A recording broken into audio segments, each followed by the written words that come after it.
அஸ்ஸலாமு அலைக்கும் வரஹ்மத்துல்லாஹி வபரகாத்துஹு. அன்பர்களே, இறை தூதர் நபிகள் நாயகம் ஸல்லல்லாஹு அலைஹி வஸல்லம் அவர்கள் இந்த உலகிற்கு ஏன் வருகை புரிந்தார்கள், என்ன செஞ்சாங்க? 14 நூற்றாண்டுகள் கடந்த பின்பும் இன்னைக்கும் உலகத்திலேயே மிகவும் செல்வாக்கு மிக்க ஒரு தலைவராக, அதுவும் முதலிடத்திலேயே இருந்து கொண்டிருக்கிறதுங்கிறது ஒரு சாதாரண விஷயம் இல்லை. ஆனால் இறை தூதர் அவர்களுக்கு அந்த ஒரு பாக்கியம் கிடைத்திருக்கிறது. இன்றும் அவர் புகழப்பட்டவராகவே இருக்கிறார், அவருடைய பேருக்கு ஏற்றபடி. நம்ம ஆச்சரியமா பார்க்கிறோம். அது என்ன அப்படின்னா, இன்னைக்கும் இந்த உலகத்திலேயே அதிகமான மக்கள் வைக்கக்கூடிய பேர் அவருடைய பேராகத்தான் இருக்கிறது. இன்னைக்கும் அவர் பலருடைய உள்ளங்களில், அதாவது பல கோடி மக்களின் உள்ளங்களில் வாழ்ந்து கொண்டிருக்கிறார் அப்படிங்கிற அந்த ஒரு விஷயத்த நாம பார்க்கிறோம். இந்த சாதனையை அவர் எப்படி செய்ய முடிஞ்சிச்சு, மக்களும் ஏன் அவர் மீது அதிகமாக அன்பு வைத்திருக்கிறார்கள் அப்படிங்கிற அந்த ஒரு விஷயத்த கண்டிப்பா தெரிஞ்சுக்கணும் இல்லையா? ஏன்னா இன்னைக்கு இருக்கிற காலகட்டம் எப்படிப்பட்ட காலகட்டம்ங்கிறது நமக்கே தெரியும். இறை தூதர் நபிகள் நாயகம் ஸல்லல்லாஹு அலைஹி வஸல்லம் அவர்கள் மேல ஒரு மிகப்பெரிய காழ்ப்புணர்வுடன் அவருடைய வரலாறு ரொம்பவும் கொச்சைப்படுத்தப்படுகிறது. அவருடைய தனிப்பட்ட வாழ்க்கை பெரிய அளவில் அவதூறுக்கு உள்ளாக்கப்படுகிறது. அவர் வாழ்ந்த காலத்திலும் 1300 வருடங்களாகவும் அப்படிப்பட்ட ஒரு விஷயம் இந்த உலகத்துல நடக்கல. ஆனா கடந்த 100 வருடங்களாக இது மாதிரியான ஒரு சிக்கலை தொடர்ந்து எதிரிகள் ஏற்படுத்தி கொண்டு இருக்கிறார்கள். இது மாதிரியான அவதூறுகள் யார் செய்யறாங்க அப்படின்னு சொன்னா, அது ரொம்ப ஆய்வெல்லாம் செய்ய வேண்டிய அவசியமே கிடையாது. 2 குரூப் தான் இந்தியால. ஒன்னு சங்கி, இன்னொன்னு ப்ராட்டஸ்டன்ட். உலக அளவுல ப்ராட்டஸ்டன்ட்கள் செயல்படுகிறார்கள். இந்தியாவில் சங்கிகளும் ப்ராட்டஸ்டன்ட்களும் தனித்தனியாக செயல்பட்டு கொண்டிருக்கிறார்கள் அப்படிங்கிறத நம்ம பார்க்கிறோம். எந்த அளவுக்கு கொச்சைப்படுத்த முடியுமோ இவர்கள் இருவரும் சேர்ந்து அந்த அளவுக்கு உலகத்தின் மிகப்பெரிய ஒரு தலைவரை கொச்சைப்படுத்தி கொண்டிருக்கிறார்கள் அப்படிங்கிற ஒரு விஷயத்தை நாம் பார்க்கும் பொழுது, இந்த இடத்துல நாம இன்னொரு விஷயத்தையும் கவனிக்கிறோம். முஸ்லிம்களுக்கு இறை தூதர் நபிகள் நாயகம் ஸல்லல்லாஹு அலைஹி வஸல்லம் அவர்களுடைய வாழ்க்கை தெரியவில்லை, புரியவில்லை, வரலாறு அவர்களுக்கு தெரியாது அப்படிங்கிற அந்த ஒரு விஷயம். உண்மையிலேயே இது அதிர்ச்சிகரமான ஒரு விஷயம். ஏன் அப்படின்னா, இன்னைக்கு உலகத்திலேயே வேகமாக, அதுவும் அதிவேகமாக வளரக்கூடிய மதம் இஸ்லாம் தான் அப்படின்னு சொல்லும் பொழுது, உலகத்திலேயே ரொம்பவும் செல்வாக்கு பெற்ற ஒரு நபராக இன்னைக்கும் இந்த முகமது நபி ஸல்லல்லாஹு அலைஹி வஸல்லம் அவர்கள் தான் இருக்கிறார்கள் அப்படின்னு சொல்லும் பொழுதும் நம்ம கவனிச்சு பார்க்கிறோம். இப்படிப்பட்ட ஒரு நபர், செல்வாக்கு பெற்ற ஒரு நபர், எங்களுடைய உயிருக்கும் மேலாக அப்படின்னு சொல்லக்கூடிய ஒரு நபர், அவருடைய வரலாற்றை அந்த சமுதாய மக்களே பெரும்பாலும் அறிந்திருக்கவில்லை அப்படிங்கிறது ஒரு சோகமான ஒரு நிகழ்வு தான். அதனால இறை தூதர் அவர்களுடைய வாழ்க்கையை நாம் முழுவதுமாக அறிந்து கொள்ள வேண்டும், காரண காரியங்களுடன். அதனாலதான் இந்த ஒரு பதிவு. இது முடிஞ்ச அளவுக்கு ஒரு பகுதியா சில விஷயங்களை அவரை பத்தி நாம பார்க்கிறோம். இப்போ நபிகள் நாயகம் ஸல்லல்லாஹு அலைஹி வஸல்லம் அவர்களுடைய அந்த வருகை நிகழ்த்தப்படும் பொழுது அதை நம்ம முழுசா புரிஞ்சுக்கணும் அப்படின்னு சொன்னாக்க, அவர் வாழ்ந்த காலகட்டத்தில் இந்த உலகம் எப்படி இயங்கி கொண்டிருந்தது அப்படிங்கிற அந்த ஒரு நிகழ்வையும் நாம் புரிந்து கொள்ள வேண்டும். அப்பதான் இறை தூதர் அவர்களுடைய வருகை ஏன் நிகழ்ந்தது, அவர் கொண்டு வந்த அந்த மார்க்கம் மக்களிடத்தில் எப்படி பரவியது, அது பரவியதற்கு பிறகு அந்த மக்கள் அந்த மார்க்கத்தின் மீது ரொம்பவும் பச போட்டு ஒட்டுன மாதிரி ஏன் அவ்வளவு பற்றுறுதியாக மாறினார்கள், இன்று வரைக்கும் இது எப்படி தொடர்கிறது அப்படிங்கிற அந்த ஒரு விஷயத்தையும் நம்ம புரிந்து கொள்ள முடியும். இப்ப உலகம் முழுக்க மிகப்பெரிய பேரரசுகள் கோலோச்சிய காலகட்டத்தில் தான் இறை தூதர் நபிகள் நாயகம் ஸல்லல்லாஹு அலைஹி வஸல்லம் அவர்களுடைய அந்த வருகை நிகழ்ந்தது. ஒரு பக்கம் ரோம், இன்னொரு பக்கம் பாரசீகம். இந்தியால ஹர்ஷர் பேரரசு நடத்தி கொண்டிருந்த ஒரு காலகட்டத்துல இவ்வளவு பெரிய பேரரசுகள் இங்க இயங்கி கொண்டிருந்த அந்த நேரத்தில் யாரும் எதிர்பார்க்காத ஒரு இடத்தில், கிட்டத்தட்ட அரசாங்கமே இல்லாத ஒரு நிலையில் இருந்த ஒரு மக்களை ஒன்று திரட்டி ஆன்மீக ரீதியில் அதை, அந்த மக்களுடைய சமுதாயத்தை சீர்திருத்தி அந்த மக்களை வைத்து உலகத்தையே வெற்றி கொண்ட ஒரு தலைவர். அப்படிப்பட்ட ஒரு தலைவர், அவரை பத்தி நாம புரிஞ்சு கொள்ளணும் அப்படின்னு சொன்னாக்கா, வரலாற்றை நாம் சற்று ஆழமாக பார்க்க வேண்டிய தேவை நமக்கு இருக்கிறது. முஸ்லிம்கள் ஒவ்வொருவரும் அறிந்திருக்க வேண்டிய வரலாறு இறை தூதர் அவர்களுடைய வரலாறு, அதற்கு பிறகு அவருடைய தோழர்களின் வரலாறு. ஆனால் துரதிருஷ்டவசமாக எங்கள் உயிருக்கும் மேலானவர்கள் அப்படின்னு சொல்லக்கூடிய இந்த இறை தூதர் அவரின் வரலாற்றை நாமே படிப்பதில்லை அப்படிங்கிறது தான் இந்த இடத்துல நாம பார்க்கக்கூடிய ஒரு சோகமான ஒரு விஷயம். இறை தூதர் நபிகள் நாயகம் அவர்களுடைய வரலாற்றை நாம் படிக்கும் பொழுது, மக்கா அப்படிங்கிற ஒரு புனித நகரம், அது ஆரம்ப காலத்திலிருந்தே புனித நகரம் தான். புனிதமான ஒரு நகரம், ஆரம்ப நிலையிலேயே புனிதத்துடன் கட்டி எழுப்பப்பட்டது அப்படிங்கிறது தான் இந்த இடத்துல நாம பார்க்கிறோம். ஒரு இடத்துல ஒரு மக்கள் கூட்டம் உருவாகணும் அப்படின்னு சொன்னாக்க, அந்த இடத்துல கடைகள் இருக்கணும், ஒரு தண்ணி இருக்கணும், விவசாய பள்ளத்தாக்கு இருக்கணும். இதெல்லாம் இருந்தது அப்படின்னு சொன்னா, அதாவது செழுமையா ஒரு இடம் இருக்குது அப்படின்னு சொன்னா, அந்த இடத்தில் மனிதர்கள் சமுதாயமாக வருவாங்க. குக்கிராமமா இருக்கும், அப்புறம் கிராமமா மாறும், நகரமா மாறி மிகப்பெரிய ஒரு ஒரு ஒரு அரசாங்கத்துடைய தலைநகராவே மாறக்கூடிய நிலைக்கு அந்த இடம் சென்றுவிடும். ஆனா மக்கா புனித நகரம் அப்படின்னு சொல்லப்பட்டாலும் அந்த மக்கா உலகத்திலேயே வித்தியாசமான ஒரு நிலப்பரப்பை கொண்டது. வறண்ட பூமி, ஒரு சொட்டு தண்ணி கூட கிடையாது. அப்படிப்பட்ட இடத்துல ஆன்மீகத்தின் அடிப்படையில் ஒரு ஆலயம் இறைவனுக்காக முதலில் அமைக்கப்பட்டு அந்த ஆலயத்திற்கு வருகை தரக்கூடிய மக்களால் ஒரு நகரம் உருவானது அப்படின்னா அது இந்த மக்கா மட்டும்தான். ஆச்சரியம். புனிதமான ஒரு நகரம் அப்படின்னு சொல்லப்பட்டாலும் இது அரபுகளுக்கு மட்டுமே புனிதமான ஒரு நகரமாக இருந்தது. ஆனா பிற்காலத்தில் ஒட்டுமொத்தமாக இஸ்லாம் பரவிய பிறகு உலகத்தில் இருக்கக்கூடிய எல்லா முஸ்லிம்களின் மையமாக இந்த மக்கா மாறியது. காரணம், இறை தூதர் அவர்கள் கொட்டிய அந்த உழைப்பு இறைவனுக்காக. அப்ப இவ்வளவு பெரிய ஒரு சாதனையை ஒருவர் புரிந்திருக்கிறார் அப்படின்னு சொல்லும் பொழுது கட்டாயமாக அவருடைய வரலாறை நாம கண்டிப்பா தெரிஞ்சு கொள்ளணும், படிக்கணும் இல்லையா? அது மதீனா அப்படிங்கிற ஒரு நகரம். அது மதீனா நகரம் அப்படின்னு சொல்லப்பட்டாலும் அந்த அரபுகளுக்கு அது ஒரு நகரம் தானே தவிர, செழுமையான இடங்கள்ல பேரரசுகள் கோலுச்சிய இடங்கள்ல இருந்து மதீனாவை பார்க்கும் பொழுது அது ஒரு கிராமம் தான். ஏன்னா மதீனாங்கிறது ஒரு பாலைவனம் தான். அரபுகளுக்கு அது ஒரு பசுமையான இடமாக தெரிந்தாலும் கூட அது வெளியில் இருந்து செழுமையான இடத்திலிருந்து பார்ப்பவர்களுக்கு மதீனா கூட பாலைவனம் தான், தண்ணி பஞ்சம் இருக்கக்கூடிய ஒரு இடம் தான். அங்க விவசாயம்ங்கிற பேர்ல அதிகமாக பேரிச மரத்தை தான் அங்கேயும் வளர்த்தாங்களே தவிர பெருசா நெல்லு, கோதுமை, கேழ்வரகு இதெல்லாம் அங்க ஒண்ணுமே கிடையாது. ஆகையினால இப்படிப்பட்ட ஒரு ஒரு மதீனாவை தலைநகராக உருவாக்கி பிற்பாடு ஒட்டுமொத்த அரபுலகையும் ஆளக்கூடிய ஒரு இடமாக, அதையும் தாண்டி அந்த நேரத்துல கோலோச்சி கொண்டிருந்த மிகப்பெரிய பேரரசுகளை வீழ்த்திய ஒரு நகரமாக இந்த மதீனாவை மாற்றி காட்டிய ஒரு மனிதர். இந்த மனிதரை பற்றிய வரலாறு நாம் தெரிந்து கொள்ள வேண்டும் அப்படிங்கிறதுக்காகத்தான் இந்த பதிவு. இதுல இஸ்லாம் அப்படிங்கிற அந்த ஒரு மார்க்கம் இதை சொல்லும் பொழுது முஸ்லிம்கள் கூட என்ன நினைக்கிறாங்க அப்படின்னா, 7வது நூற்றாண்டுல இறை தூதர் நபிகள் நாயகம் ஸல்லல்லாஹு அலைஹி வஸல்லம் அவர்களால் இந்த இஸ்லாம் கொண்டு வரப்பட்டது அப்படின்னு நினைக்கிறாங்க. ஆனால் உண்மை அதுவா அப்படின்னா மிக நிச்சயமாக உண்மை அது கிடையாது. அப்ப இஸ்லாம் அப்படிங்கிற இந்த மார்க்கம் எங்க வந்தது, எப்படி வந்தது அப்படின்னு நம்ம பார்க்கும் பொழுது, இறை தூதர் இப்ராஹிம் அலைஹிஸ்ஸலாம் அவர்களுடைய காலகட்டத்தில் தான் இஸ்லாம் முழுமை பெற்றது அப்படிங்கிற அந்த ஒரு விஷயத்தை நாம் குர்ஆனில் இருந்தே தெரிந்து கொள்ள முடிகிறது.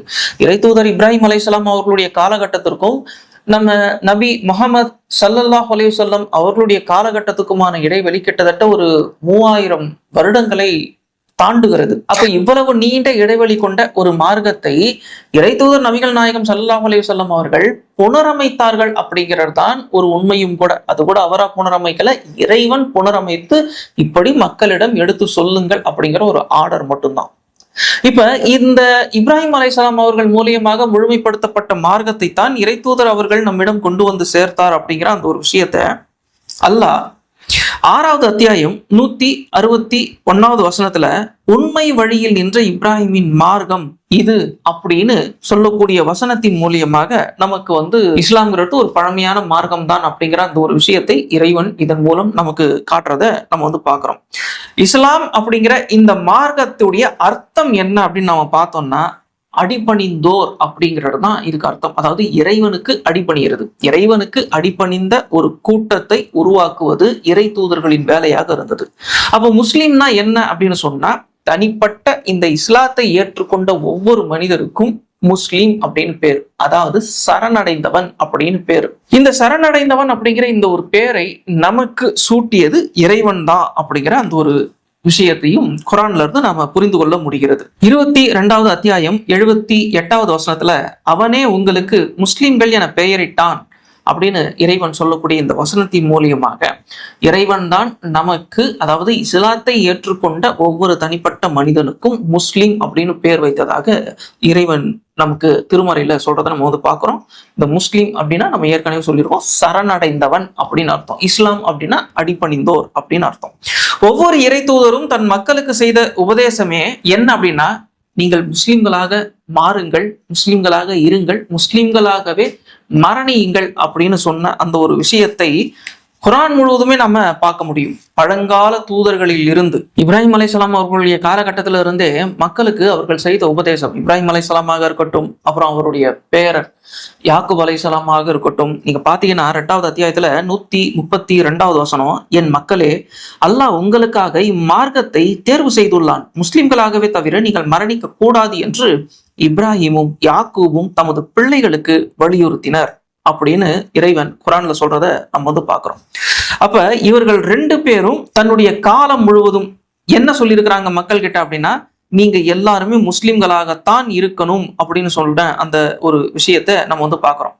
இதுல ஒரு ஹைலைட் என்ன அப்படின்னா, முஸ்லீம் அப்படின்ற அந்த வார்த்தை அரபு வார்த்தை தானே அப்படின்லாம் சொல்லுவாங்க. இஸ்லாம்ங்கிற வார்த்தையும் சரி, முஸ்லீம்ங்கிற வார்த்தையும் சரி, அது இப்ராஹிம் அலைஹிஸ்ஸலாம் அவர்களுடைய காலகட்டத்தில் அவர் பேசிய மொழியிலிருந்து வருகிறது அப்படிங்கிறது தான் இந்த இடத்துல நாம புரிந்து கொள்ளக்கூடிய ஒரு விஷயம்.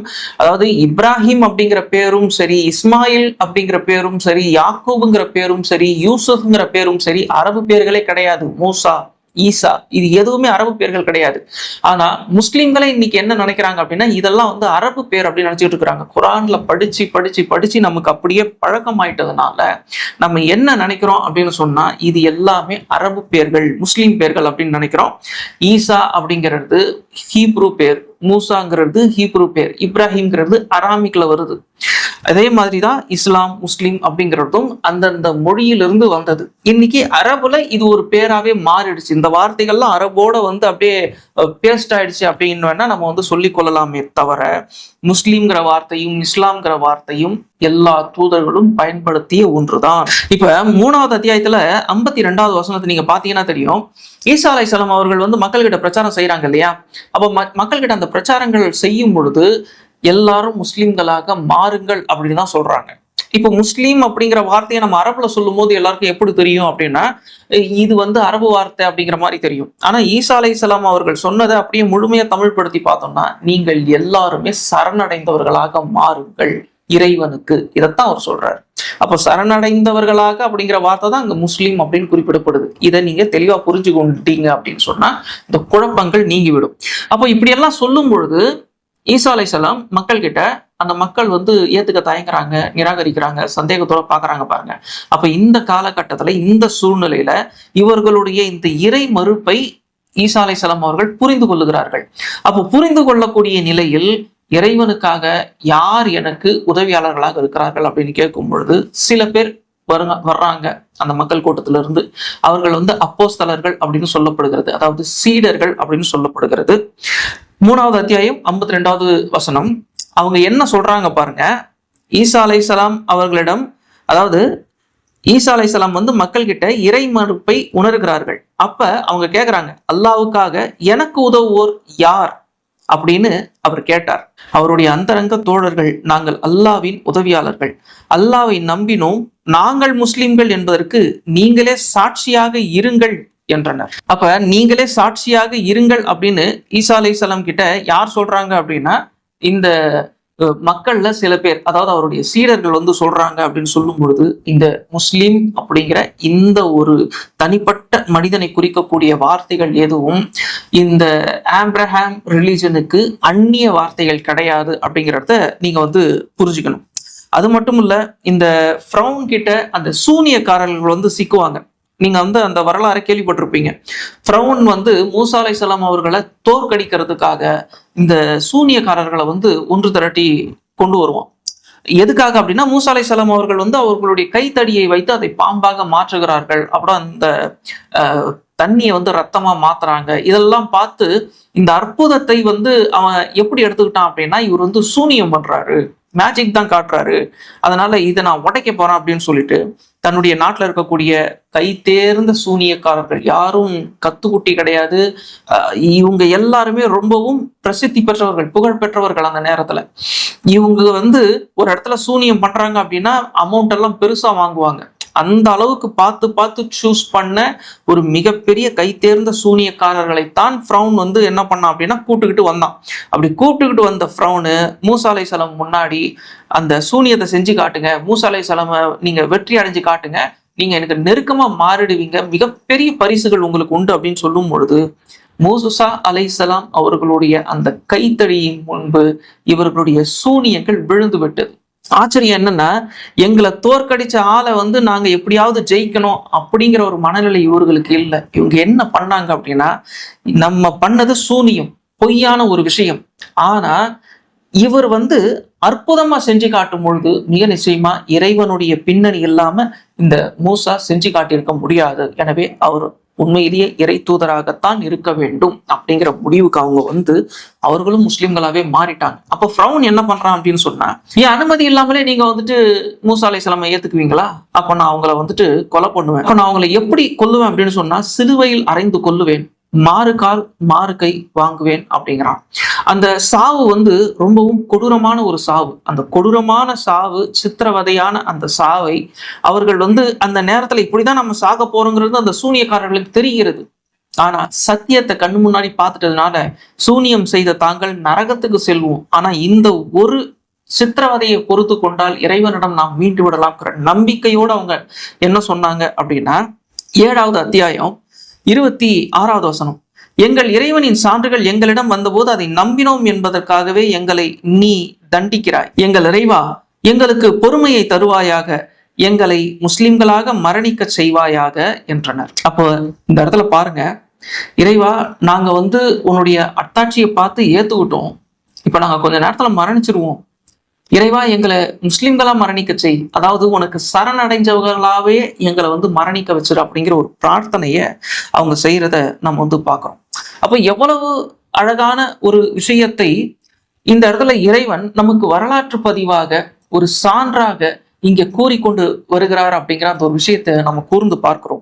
குரான் அப்படிங்கிற ஒரு விஷயம் சாதாரண விஷயம் இல்லை. பல கோணங்களில் இறை செய்திகளை அதை அலசி ஆராயும் பொழுது பல விஷயங்கள் நமக்கு தெரிகிறது அப்படிங்கிறதையும் நம்ம பார்க்கிறோம். மூசா அலைஹிஸ்ஸலாம் அவர்கள் தன்னுடைய மக்களை பார்த்து என்ன சொன்னாங்க அப்படிங்கிற அந்த ஒரு விஷயத்த இந்த இடத்துல நம்ம கண்டிப்பா பார்க்கணும். அது என்ன அப்படின்னா, அதாவது மக்களை பார்த்து கூட நீங்க முஸ்லிம்களா மாறுங்க அப்படின்னு தான் சொல்றாங்க. 10வது அத்தியாயத்துல 84வது வசனம், என் சமுதாயமே நீங்கள் அல்லாவை நம்பி முஸ்லிம்களாக இருந்தால் அவனையே சார்ந்திருங்கள் என்று மூசா கூறினார். அப்ப மூசா அலைஹிஸ்ஸலாமும் என்ன சொல்றாங்க, ஹீப்ரூல தான் அவங்க பேசுறாங்க, இல்ல அராமிக்ல பேசியிருக்கலாம். அப்படி பேசும்போது அவங்க என்ன சொல்றாங்க அப்படின்னா, நீங்க முஸ்லிம்களா மாறுங்க, முஸ்லிம்களா மாறி இறைவனையே சார்ந்திருங்க அப்படின்னு சொல்றாங்க. அப்ப இந்த மார்க்கம் இறை தூதர் நபிகள் நாயகம் ஸல்லல்லாஹு அலைஹி வஸல்லம் அவர்களுக்கும் முந்தியது அப்படிங்கிற அந்த ஒரு விஷயத்தை நாம தெளிவாக தெரிந்து கொள்ள முடிகிறது. அப்ப முழுமைப்படுத்தப்பட்ட ஒரு மார்க்கத்தை இப்ராஹிம் அலைஹிஸ்ஸலாம் மூலியமாக இந்த உலகத்தில் நிறுவினான் இறைவன். அதுக்கப்புறம் இறை தூதர் நபிகள் நாயகம் ஸல்லல்லாஹு அலைஹி வஸல்லம் அவர்கள் மூலியமாக அந்த மார்க்கம் புனரமைக்கப்பட்டு மீண்டும் உலகத்தில் இஸ்லாத்தை நிறுவினார் இறைவன் அப்படிங்கிற அந்த ஒரு விஷயத்தையும் பார்க்கிறோம். சரி, இப்ராஹிம் அலைஹிஸ்ஸலாம் அவர்களால இந்த மார்க்கம் இந்த உலகிற்கு வந்தது, முகமது நபி ஸல்லல்லாஹு அலைஹி வஸல்லம் அவர்கள் மூலியமாக இந்த மார்க்கம் புனரமைக்கப்பட்டது, எல்லாம் சரி. ஆனா அதோடைய துவக்கம் எங்கிருந்து வருது அப்படிங்கிற அந்த ஒரு விஷயத்த நம்ம பார்க்கலாம். ஏன்னா இப்ராஹிம் அலைஹிஸ்ஸலாம் மூலியமாக ஒரு மார்க்கம் நிறுவப்படுகிறது, சரி, முழுமையா நிறுவப்படுது அப்படின்னு சொன்னா அது ஆரம்ப புள்ளி அப்படின்ற ஒரு விஷயம் இருக்குது இல்லையா? அப்ப அந்த ஆரம்ப புள்ளி எங்கிருந்து வருகிறது அப்படின்னு பார்த்தா சந்தேகமே இல்லாம இந்த உலகத்துடைய முதல் மனிதர் ஆதம் அலைஹிஸ்ஸலாம் அவர்கள் மூலியமாகத்தான் இஸ்லாத்தின் ஆரம்பமே இருக்கிறது அப்படிங்கிற அந்த ஒரு விஷயத்தை நம்ம குரான்ல இருந்தே புரிந்து கொள்கிறோம். 2வது அத்தியாயம் 37வது வசனம், சில வார்த்தைகளை தமது இறைவனிடமிருந்து ஆதம் பெற்றுக்கொண்டார், எனவே அவரை இறைவன் மன்னித்தான், அவன் மன்னிப்பை ஏற்பவன் நிகரற்ற அன்புடையோன் அப்படின்னு சொல்லும் பொழுது இதன் மூலியமாக உலகத்துடைய துவக்கத்திலேயே இஸ்லாம் வருகிறது. இறைவன் இந்த உலகத்துல ஆரம்பத்திலிருந்து இன்று வரைக்கும் மார்க்கமாக கொடுத்தது இஸ்லாத்தை தான். அடிபணிந்து மக்கள் இருக்க வேண்டும், தன்னையே வணங்க வேண்டும் அப்படிங்கிற ஒரு மார்க்கத்தை தான் இஸ்லாம் அப்படிங்கிற பேர்ல இறைவன் கொடுத்திருக்கிறான் அப்படின்னு சொல்லும் பொழுது, இந்த உலகத்துடைய முதல் மனிதராக இருக்கக்கூடிய ஆதம் அலைஹிஸ்ஸலாம் சொர்க்கத்திலேயே தவறு செய்கிறார். இறைவனுடைய கட்டளைக்கு ஒரு சின்ன மாறுதல் செய்து விடுகிறார். அந்த பாவத்திற்கு பரிகாரமாக இறைவனே சில வார்த்தைகளையும் கற்றுக் கொடுக்கிறான் பிரார்த்தனையாக. அந்த வார்த்தையை பயன்படுத்தி இறைவனிடம் பாவ மீட்சியும் அடைந்து விட்டார் அப்படின்னு சொல்லும் பொழுது இஸ்லாத்தின் ஆரம்பம் முதல் மனிதரான ஆதம் அலைஹிஸ்ஸலாம் அவர்களுடைய காலகட்டத்தில் இருந்தே துவங்கி விடுகிறது அப்படிங்கிற அந்த ஒரு விஷயத்த பார்க்கிறோம். இதுல இன்னொன்னும் நம்ம கவனிக்கணும், என்னன்னா இந்த உலகத்துடைய முதல் இறை செய்தியை பெற்றவராகவும் ஆதம் அலைஹிஸ்ஸலாம் அவர்கள் தான் இருக்கிறார்கள் அப்படிங்கிற அந்த ஒரு விஷயம். இதுல நம்ம ஒரு முக்கியமா கவனிக்க வேண்டிய இன்னொரு விஷயம் என்ன அப்படின்னா, ஆதம் அலைஹிஸ்ஸலாம் அவர்களுடைய காலகட்டத்திற்கு பிறகு வந்த அத்தனை தூதர்களும் ஒரு முக்கியமான ஒரு விஷயம் இறைவனால் கொடுக்கப்படக்கூடிய ஒரு காலகட்டம் அப்படின்னு வரும் பொழுது அவங்களுக்கு அந்த மெஹராஜ் அப்படிங்கிற அந்த விண்வெளி பயணம் அது நடக்கும். அதாவது ஆகாய வழி பயணமாக விண்வெளிக்கு சென்று இறைவனிடம் நெருங்கி சில வார்த்தைகளை அவர்கள் பெற்று வருவார்கள். இறை தூதர் அவர்களுக்கும் இந்த மாதிரியான விஷயங்கள்லாம் நடந்தது. இப்ராஹிம் அலைஹிஸ்ஸலாம் அவர்களுக்கும் நடந்தது. எல்லா இறை தூதர்களுக்கும் இது மாதிரியான ஒரு விண்ணுலக பயணம் அப்படிங்கிறது நடந்தது. அது ஏன் நடந்தது அப்படின்னு நம்ம பார்க்கும் பொழுது நம்ம உண்மையிலேயே ஆச்சரியப்படுறோம். சுப்ஹானல்லாஹ். இறைவன் நினைச்சா இந்த உலகத்திலேயே அவங்களுக்கான செய்தியை கொடுத்துட முடியும். ஏன்னா முதல்ல யாரும் இறை தூதரா மாறுறாங்க அப்படின்னு சொன்னா, நபித்துவம் கிடைக்குது அப்படின்னு சொன்னா உடனடியாக அவர்கள் விண்ணுலகத்திற்கு கொண்டு செல்லப்படுவதெல்லாம் கிடையாது. ஒரு வானவரை மனித உருவத்தில் இறைவன் அனுப்பி அவரை தூதராக இறைவன் மாற்றுகிறார். அதை நாம வழமையான ஒரு விஷயமாவே பார்க்கிறோம். இறை தூதர்களுடைய வரலாறு எல்லாமே அப்படிதான் இருக்கு. ஆனா ரொம்ப ஆச்சரியமான ஒரு விஷயம், அவர்களுக்கு முக்கியமான ஒரு செய்தியை கொடுக்கும் பொழுது மட்டும் அந்த மெஹராஜ் அப்படிங்கிற அந்த விண்ணுலக பயணத்தை இறைவன் ஏன் நிகழ்த்துகிறான் அப்படின்னு பார்க்கும் பொழுது, இந்த ஆதம் அலைஹிஸ்ஸலாம் அவர்களுடைய அந்த வரலாற்றை படிக்கும் பொழுதுதான் அந்த நுணுக்கமே நமக்கு தெரியுது. ஆதம் அலைஹிஸ்ஸலாம் அவர்கள் தன்னுடைய பாவ மீட்சிக்கான வார்த்தைகளை இறைவனிடம் பெற்றார்னு நம்ம சொன்னோம் இல்ல, அது எங்க அப்படின்னா விண்ணுலகத்துல அந்த சொர்க்கத்தில் தான் பெற்றுக்கொண்டார். அதே காரணத்திற்காக அதே இடத்திற்கு அழைத்துத்தான் எல்லா தூதர்களுக்கும் அந்த இறை செய்தி கொடுக்கப்படுகிறது. தூதர்கள் கிட்ட அல்லாஹ் எந்த விதமான பாகுபாடும் காட்டுறதில்லை அப்படிங்கிறது இது மூலியமா நமக்கு தெரியுது. இது முதல் முறையா இதெல்லாம் நாம் தெரிஞ்சு கொள்ளும் போது நமக்கு உண்மையிலேயே கண்ணு கலங்குது. ஏன்னா இறை தூதர்கள் கிட்ட நீங்க எந்த பாகுபாடும் காட்டக்கூடாது அப்படின்னு இறைவன் நமக்கு குரான்ல கட்டளையிடுறதை பார்க்கிறோம். ஆனா ஆச்சரியம், இறைவனும் எந்த பாகுபாடும் காட்டல. நான் ஆதம் அலைஹிஸ்ஸலாத்துக்கு அங்கதானே ஒரு முக்கியமான இறை செய்தியை கொடுத்தேன், அதே மாதிரி உங்களுக்கும் முக்கியமான இறை செய்தியை கொடுக்கும் பொழுது நான் என் பக்கத்துலதான் உங்களை வரவேற்பேன் அப்படிங்கிற அந்த ஒரு மாறாத ஒழுங்கமைப்பை இறைவன் வைத்திருக்கிறான்னு சொல்லும் பொழுது இறைவன் எப்படிப்பட்ட அருளாளனாக இருக்கிறான். நமக்கும் இங்க கட்டளையிடுறத பாக்குறோம். 2வது அத்தியாயம் 285வது வசனம்.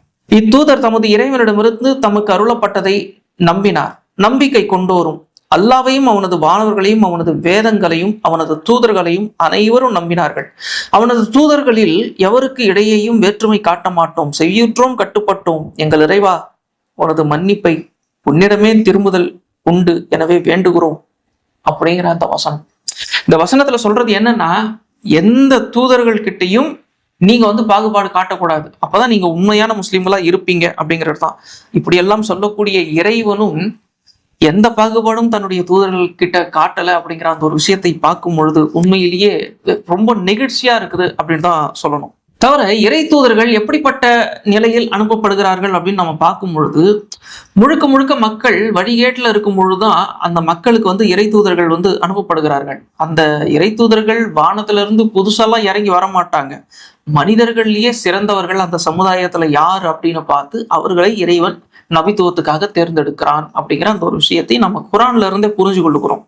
அப்ப தேர்ந்தெடுக்கப்பட்ட நபிமார்கள் மக்கள் கிட்ட போறாங்க, அவங்க எந்த மொழியில மக்கள் கிட்ட பேசுறாங்க அப்படின்னா அந்த மக்கள் மொழியில தான் பேசுறாங்க. காரணம் என்ன அப்படின்னா, அந்த மக்கள்ல ஒருத்தராகத்தான் அவர்களும் பிறக்கிறார்கள், சாதாரண மனிதர்களாகத்தான் அவர்களும் இருக்கிறார்கள்.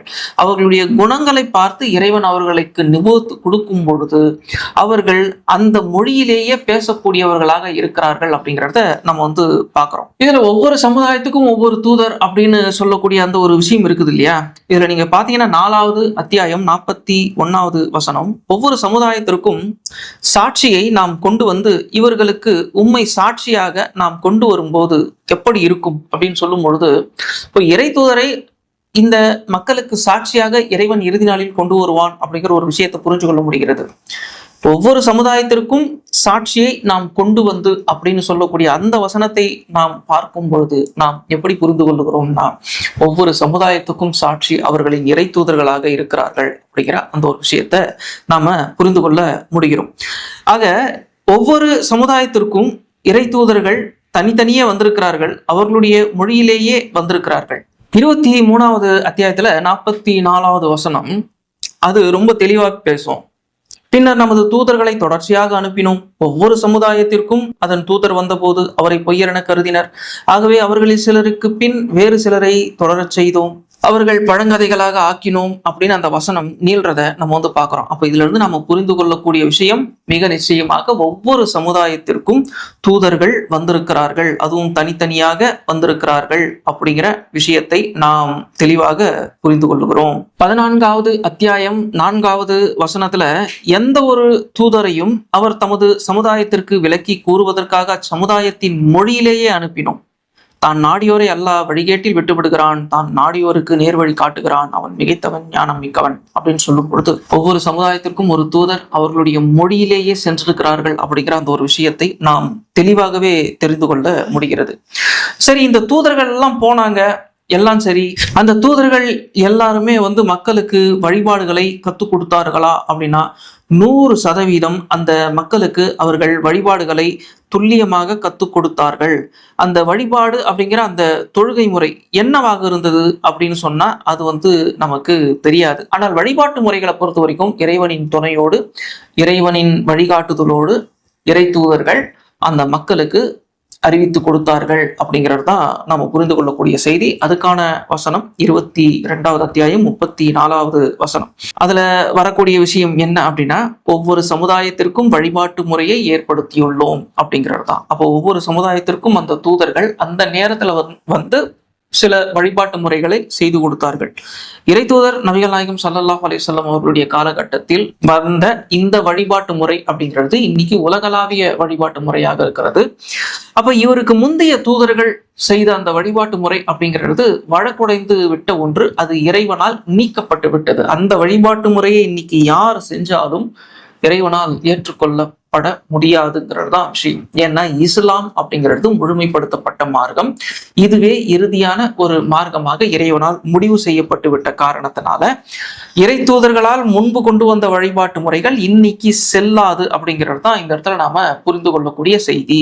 அப்ப ஒவ்வொரு காலகட்டத்திலையும் ஒவ்வொரு இறை தூதர்கள் வர்றாங்க, அவங்க ஒரு வழிபாட்டு முறையை அறிவிக்கிறாங்க. சில பேர் ஏற்றுக்கொள்றாங்க, சில சமுதாயம் ஏற்றுக்கொள்வதில்லை, அந்த சமுதாயங்கள் கொஞ்சம் கொஞ்சமாக அழிக்கப்படுகிறது, எல்லாம் சரி. ஆனால் 7ஆம் நூற்றாண்டில் அந்த அரபு மண்ணில் இறைதூதர் நபிகள் நாயகம் ஸல்லல்லாஹு அலைஹி வஸல்லம் அவர்கள் வருகை தரும் பொழுது ஒரு பொதுவான மார்க்கமாக இஸ்லாம் உலகம் முழுவதும் பரவுகிறது. ஒரே வழிபாடு கொண்ட ஒரு சமுதாயமாக இந்த மனித குலம் உருவாக வேண்டும் அப்படிங்கிறது இறைவனுடைய ஒரு நாட்டமாக மாறுது. காரணம் என்ன அப்படின்னா, இறைதூதர் நபிகள் நாயகம் ஸல்லல்லாஹு அலைஹி வஸல்லம் அவர்களுக்கு முந்தின காலகட்டம், அதாவது ஈசா அலைஹிஸ்ஸலாம் அவர்களுக்கும் முந்தின ஒரு காலகட்டத்துல நீங்க பாத்தீங்க அப்படின்னு சொன்னா சிற்றரசுகள் மட்டுமே அதிகமா இருந்த காலகட்டம். எங்கேயாவது சில பேரரசுகள் வரும், அந்த பேரரசு அந்த அரசன் இருக்கிற வரைக்குமே இருக்கும். அதுக்கப்புறம் அவன் செத்துட்டான் அப்படின்னு சொன்னா அதுக்கப்புறம் அந்த பேரரசு உடஞ்சி சிற்றரசுகளா மாறிடும். அவர்களுடைய வாரிசுகள் பங்கு போட்டுக்குவாங்க அந்த அரசுகளை.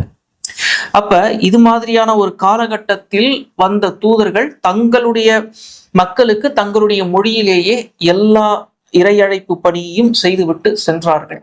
ஆனால் இறைதூதர் நபிகள் நாயகம் ஸல்லல்லாஹு அலைஹி வஸல்லம் அவர்களுடைய காலகட்டம் வேறு மாதிரியான காலகட்டம், பேரரசுகள் கோலூச்சிய காலகட்டம். அந்த பேரரசுகளுடைய அந்த ஆட்சி அதிகாரம்ங்கிறது ரொம்பவும் உச்சத்துல இருந்த ஒரு காலகட்டம்.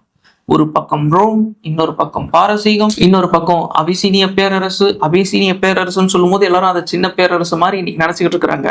ஆப்பிரிக்கால இருந்த மிகப்பெரிய பேரரசுகள்ல அதுவும் ஒண்ணு. இன்னைக்கு இருக்கக்கூடிய சோமாலியா, அப்புறம் எத்தியோப்பியா, சூடான்ல ஒரு பகுதி, இதெல்லாம் சேர்ந்ததுதான் அபிசீனிய பேரரசு அன்னைக்கு இருந்தது.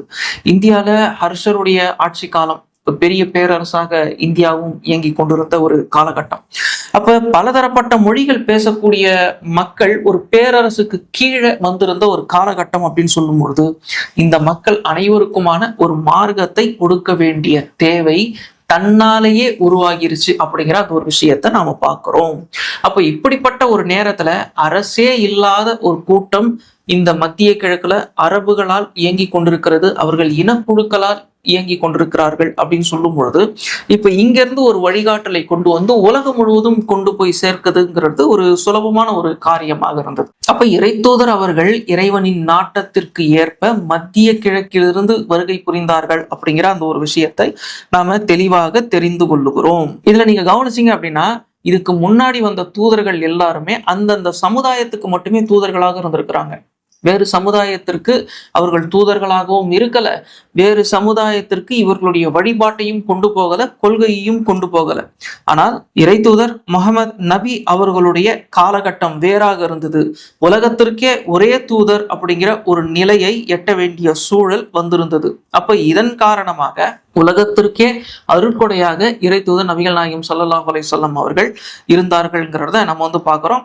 அல்லாஹ்வும் அதை குர்ஆனில் தெளிவாக பதிவு செய்திருக்கிறார்ங்கிறத நம்ம பார்க்கிறோம். 4வது அத்தியாயம் 79வது வசனம். உமக்கு ஏதேனும் நன்மை ஏற்பட்டால் அது அல்லாஹ்விடமிருந்து ஏற்பட்டது, உமக்கு ஏதேனும் தீங்கு ஏற்பட்டால் அது உம்மால் ஏற்பட்டது, உம்மை மனித குலத்துக்கு தூதராக அனுப்பியுள்ளோம், அல்லாஹ் கண்காணிக்க போதுமானவன். இந்த இடத்துல அல்லாஹ் சுப்ஹானஹு வ தஆலா நமக்கு சொல்லக்கூடிய விஷயம் என்ன அப்படின்னா, மனித குலம் முழுமைக்குமான தூதராக அவர் இருக்கிறார் அப்படிங்கிறது தான். நீங்க மற்ற தூதர்களையும் இவரையும் நீங்க கம்பேர் பண்ணி பார்த்தீங்கன்னா ஒரு விஷயத்தை தெளிவாக புரிந்து கொள்ள முடியும். மற்ற தூதர்கள் வேறு வேறு சமுதாயத்திற்கெல்லாம் போகல, கடிதங்கள் எழுதல, அழைப்பு பணி செய்யல. ஆனால் இறை தூதர் நபிகள் நாயகம் ஸல்லல்லாஹு அலைஹி வஸல்லம் அவர்கள் மட்டும்தான் மற்ற சமுதாயத்தை சேர்ந்தவர்களுக்கும் அழைப்பு விடுக்கிறார்கள். பேரரசர்களுக்கு கடிதங்களை எழுதுகிறார்கள், இஸ்லாத்தை ஏற்றுக்கொள்ளுங்கள், அப்படி நீங்க ஏத்துக்கல அப்படின்னா உங்களுடைய மக்களுடைய பாவத்தையும் சேர்த்தே நீங்களும் இறைவனை சந்திக்கக்கூடிய சூழ்நிலை உண்டாகும் அப்படிங்கிற ஒரு எச்சரிக்கை துணியோடு கடிதத்தை எழுதக்கூடிய நிலையில் இருந்தார்கள்ங்கிறத நம்ம பார்க்கிறோம். அவருடைய காலகட்டத்தில் அரபு அல்லாத மக்கள் கூட இஸ்லாத்தை ஏற்க தொடங்கியிருந்தார்கள். அவருடைய காலகட்டத்திற்கு பிறகு இஸ்லாம் படுவேகம் எடுத்து உலகம் முழுவதும் போய் சேர்ந்தது அப்படிங்கிற விஷயத்தையும் பார்க்கிறோம். இஸ்லாம் இன்னைக்கு உலகளாவிய ஒரு மார்க்கம். ஏன்னா இறை தூதர் உலகிற்கே அனுப்பப்பட்ட ஒரு அருட்கொடை. இந்த உலகிற்கே அவர் அனுப்பப்பட்ட அருட்கொடையாக இருக்கிறார் அப்படின்னு இறைவனால் சொல்லப்படக்கூடிய இந்த சூழ்நிலையில இன்னொரு விஷயத்தையும் நம்ம பார்க்கணும். எல்லா இறை தூதர்களையும் ஒன்றாக இணைத்து இந்த பாலஸ்தீன்ல இருக்கக்கூடிய அந்த ஜெருசலேம்ல இருக்கக்கூடிய அந்த அல் அக்ஸா அந்த மசூதியில இவர் தலைமை தாங்கி தொழுகை நடத்தப்பட்டது. அதுவரைக்கும் வந்த அனைத்து தூதர்களும் அந்த தொழுகையில் இணைந்து கொண்டார்கள். இவர் தொழுகையை நடத்த மற்றவர்கள் இவருக்கு பின்னால் தொழுதார்கள் அப்படிங்கிற அந்த ஒரு விஷயத்தை நாம் ஹதீஸ்கள் மூலியம் தெரிந்து கொள்ளுகிறோம்.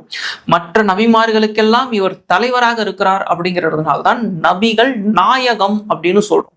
நாயகன்னா யாரு? ஹீரோ, தலைவன். அப்ப நாயகன் அப்படிங்கிற வார்த்தை இங்க ஒருமையில சொல்ற ஒரு விதத்துல இருக்குது அப்படிங்கிறதுனால நபிகள் நாயகம் அப்படின்னு சொல்றாங்க. அதாவது நபிமார்களுக்கெல்லாம் தலைவர்ங்கிற அடிப்படையில. அப்ப இறை தூதர் அவர்கள் உலகத்திற்கே அனுப்பப்பட்ட ஒரு அருட்கொடை. உலகம் முடிவு வரைக்கும் வரக்கூடிய மக்களுக்கு அவர் தூதராக இருக்கிறார். அது போக வந்த நபிமார்களுக்கு எல்லாமே அவர் ஒரு தலைவராக இருக்கிறார் அப்படிங்கிற ஒரு சூழ்நிலையை எட்டும் பொழுது அவருடைய பாக்கியத்தை நினைத்து நாம் வியக்கிறோம் அப்படிங்கிற அந்த ஒரு விஷயத்தை நாம இங்க பாக்குறோம். சரி, இந்த விஷயத்துக்கு வருவோம். இப்போ இஸ்லாம் அப்படிங்கிற இந்த ஒரு மார்க்கத்தை இந்த உலகத்துல நிலைநாட்டணும், எல்லாரையும் முஸ்லிம்களாக மாத்தணும், இறைவனுக்காக மட்டுமே இந்த மனிதர்கள் இருக்கணும் அப்படிங்கிறதுக்காக ஒவ்வொரு இறை தூதரும் படாத பாடுபட்டாங்க. அந்த வரலாறுகளை படிக்கும் பொழுது நமக்கு கண்ணீர் வராம கண்டிப்பா இருக்கவே இருக்காது. அந்த அளவிற்கு அவர்கள் பெரிய அளவில் மக்களிடம் கஷ்டப்பட்டு தான் இந்த இஸ்லாத்தை பிரச்சாரம் பண்ணாங்க. ஆனா பல தூதர்கள் இதில் தோல்வி அடைந்தார்கள். உடனே இறை தூதர்களுடைய தோல்வியா இது, இறைவனுடைய தோல்வியா இது அப்படின்னா மிக நிச்சயமா கிடையாது. இறை தூதர் ஒரு சமுதாயத்துல வெற்றி அடைகிறார் அப்படின்னா அந்த மக்களுக்கு தான் அது நன்மை, அந்த மக்கள் தான் வெற்றி அடைகிறார்கள். ஆனால் அதே சமயம் இறை தூதரை ஏற்றுக்கொள்ளாமல் போனால் அந்த இறை தூதர் தோற்கவில்லை, அவர் இறைவன் புறத்துல மீண்டிடுவார். அவருக்கு எல்லா விதமான சகல மரியாதையும் அங்கு இறைவனால் கிடைக்க பெறும், அவருக்கு எல்லா வாக்கியங்களும் கிடைக்கும். அப்போ இந்த இடத்துல நஷ்டம் அடைஞ்சது யார் அப்படின்னு சொன்னா மக்கள் தான். அப்போ இறை தூதரை ஏற்றுக்கொள்ளாமல் இருக்கும் பொழுது இறை தூதர் தோல்வி அடையவில்லை, மக்கள் தான் தோல்வி அடைந்திருக்கிறார்கள்ங்கிறத நம்ம பார்க்கிறோம். அப்ப இறைவனை மட்டுமே வணங்க வைக்கணும் அப்படிங்கிற ஒரே காரணத்துக்காக அந்த இறை தூதர்கள் ரொம்பவும் கண்டிப்பான ஒரு நிலையில எப்பவுமே இருந்துகிட்டே இருப்பாங்க. எந்த அளவுக்கு அப்படின்னு சொன்னாக்க தன்னுடைய குடும்பத்தார்கிட்ட கூட அவங்க இறைவனை பத்தியே அதிகமா பேசக்கூடியவங்களா இருப்பாங்க. ஒரு உண்மையான ஒரு இறை நம்பிக்கை நமக்கு இல்லை அப்படின்னு சொன்னா அவங்க பேசுறத பார்த்து நமக்கு போர் அடிச்சிடும். எப்பா உங்களுக்கு வேற வேலையே கிடையாதா, வாயை திறந்தா அல்லாஹ் அல்லாஹ் அல்லான்னு சொல்லிக்கிட்டு இருப்பீங்களா அப்படிங்கிற மாதிரி இருக்கும். நம்ம முஹம்மது நபி ஸல்லல்லாஹு அலைஹி வஸல்லம் அவர்கள் மேல ஏன் பல பேருக்கு கோபம் வந்தது அந்த காலகட்டத்துல அப்படின்னா, இவர் வாயிலிருந்து வர்றது எல்லாமே இறை செய்திகளாக மட்டுமே இருக்கும், வேற டாபிக்கே எடுக்க மாட்டார் அப்படின்னு சொல்லும் போது மக்களுக்கு எரிச்சல் வந்தது. யாருக்கெல்லாம் உறுதியான ஈமான் இருந்ததோ அவர்கள் கேட்டார்கள், ஈமான் இல்லாதவர்கள் அவரை வெறுத்தார்கள் அப்படிங்கிறது தான் வரலாறு நமக்கு சொல்லக்கூடிய செய்தி. இறை தூதர்கள் எந்த அளவிற்கு தன்னுடைய குடும்பத்தாரிடம் கூட கடைசி வரைக்கும் இறைவனை பத்தியே பேசிக்கிட்டு இருந்தாங்க, மார்க்கத்தை பத்தியே பேசிக்கிட்டு இருந்தாங்க அப்படின்னு சொல்றதுக்கு யாக்கூப் அலைஹிஸ்ஸலாம் அவர்களுடைய அந்த ஒரு மரண நிகழ்வு நமக்கு ஒரு நல்ல பாடமா இருக்கும். இறைவன் யாக்கூப் அலைஹிஸ்ஸலாம் அவர்களுக்கு மரணம் நெருங்கி கொண்டிருக்கிறது, இன்னும் சில மணி நேரங்களில் அவர் மரணித்து விடுவாருங்கிற ஒரு சூழ்நிலை.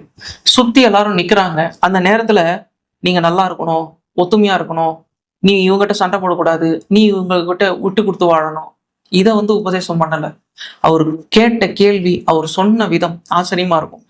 நீங்க எனக்கு பிறகு இறைவனைத்தான் வணங்கணும் அப்படின்னு சொல்லிட்டு தான் அவர் போனார். 2வது அத்தியாயம் 133வது வசனம். யாக்கோபுக்கு மரணம் நெருங்கிய பொழுது நீங்கள் பார்த்திருந்தீர்களே, ஆனால் எனக்கு பின் எதை வணங்குவீர்கள் என்று தமது பிள்ளைகளிடம் அவர் கேட்ட பொழுது, உங்கள் இறைவனும் உங்கள் தந்தையரான இப்ராஹிம், இஸ்மாயில், இஸ்ஹாக் ஆகியோரின் இறைவனும் ஆகிய ஒரே இறைவனையே வணங்குவோம், நாங்கள் அவனுக்கே கட்டுப்பட்டவர்கள் என்றே கூறினார்கள். யார் சொன்னது? அவர்களுடைய பிள்ளைகள் சொல்றாங்க. அப்ப மரண வேளையில் கூட இறைவனைத்தான் நீங்கள் வணங்கணும்னு சொல்லிட்டு அதுக்கப்புறம் ஆமா நான் செத்ததுக்கு அப்புறம் நீங்க யாரை வணங்குவீங்க அப்படின்னு கேட்கிறாரு. அவங்களும் சொல்றாங்க, உங்களுடைய முன்னோர்களின் இறைவனை வணங்குவோம், அதே மாதிரி நீங்க எங்களுக்கு அறிமுகம் செய்து வச்ச அந்த ஒரே இறைவனையே வணங்குவோம் அப்படிங்கிற வாக்குறுதியும் கொடுக்குறாங்க.